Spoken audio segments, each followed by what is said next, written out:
the chairman of the full committee for his combined opening statement and such questions as he may have. I don't know if I have that. Thank you, Mr. Chairman. Judge St. Eve, so you're requesting a 9% increase, is that accurate? That's accurate. How many, what's the federal district, is it 677? How many federal district judges?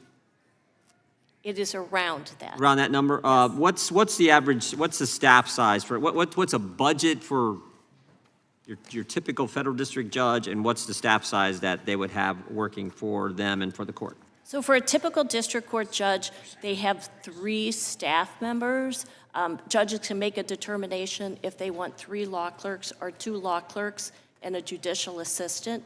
In addition, the district court judges have a court reporter and a courtroom deputy, although those positions— What's the total number then of all those? That's 5, but in some districts, the courtroom deputy and the court reporter are shared. So one district court judge does not have his or her own courtroom deputy or court reporter. That varies by district. And each judge has, you said, 2 or 3 clerks?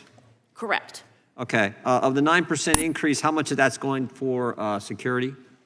The 9% increase, our security account is asking for $892 million. And what percentage of that is that of the overall 9%? A little under 10% of our budget, the full budget. So $894 million of the $9.4 billion is for our judicial security account. Understand, but you're asking for an additional you're asking for a 9% increase. Of that increase, what percentage of that 9% are you devoting to security and going forward? I think our increase for the judicial security account is a 19% increase over what it is now. That's comparing it from fiscal year 25 to what we're requesting. Or maybe I'm okay. You're overall, what's the overall dollar amount you're asking for compared to where you're at now and what you're going to have for the next year?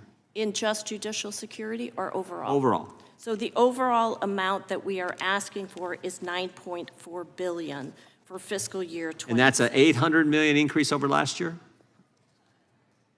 That is about a 9% increase over last year. And what's that dollar amount? The dollar amount, I have to. My understanding is you're asking for $800 million increase. Is that accurate? $800 million. I think that is accurate. Okay, and of that $800 million, how many of what's the dollar amount going for security? The total dollar amount going to security is $892 million, and that is about an increase of $142 million over 25. Okay, so the out of the, I'm sorry. Go ahead, say it again. Go ahead. Out of our overall increase, $142 million is in the court security account. Okay, so that means $658 million is for other things. Yes. And where's all that going? Defender services, we're asking for $1.8 billion. The S&E, or salaries and expenses account, we're asking for $6.9 billion, and that salaries and expenses goes to cover people and buildings primarily, and IT. But now you're giving me the total number. I'm of the $800 million increase, you said $142 million is gone for security. That leaves $658 million new dollars. Where's that money going, the new dollars? So the additional increase is $800 million from the prior year. I don't have this broken down into percentages. Well, just give me the dollar amount. So the dollar amount for defender services, the additional amount we're asking for is $315,000 roughly. We're asking for a little less in fees and jurors. We're asking for the $141,000 in court security. $100 million in court security. Okay.